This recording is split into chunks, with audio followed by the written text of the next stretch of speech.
I'm here today as part of a program called the Rock Stars of Science, where rock stars like Joe Perry, the lead guitarist of Aerosmith, and Sheryl Crow and Seal and others have agreed to promote the awareness of science in the U.S.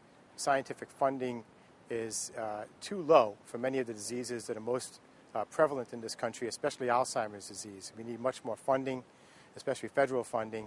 I've been an Aerosmith fan since I was a kid. I mean, I went to my first Aerosmith concert when I was probably 16 years old, and Joe Perry was always one of my favorite guitarists. The powers that be got us together today in Washington. We did a live unplugged song with Francis Collins, who's the director of the NIH. We had some discussions about how similar the creative process is in music and in science, that, you know, in both cases, you try not to be too derivative. You want to do novel thinking and thinking out of the box. Congress and the federal government needs to realize that as baby boomers are aging, we're going to have an unprecedented number of Alzheimer's cases in this country. You would think we would be pouring more money into Alzheimer's research and funding, but Alzheimer's only receives a little over $400 million a year in funding, which is really a drop in the bucket.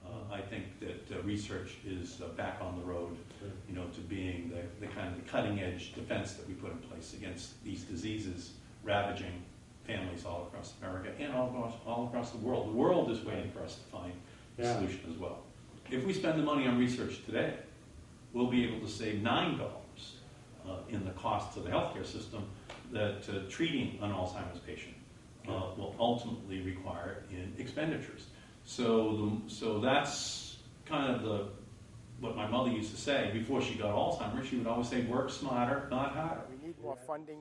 And right now is the right time to do it because genetics is leading to a whole wave of new genes, and that means that there are so many things to work on now, but we can't do it if we don't have the funding.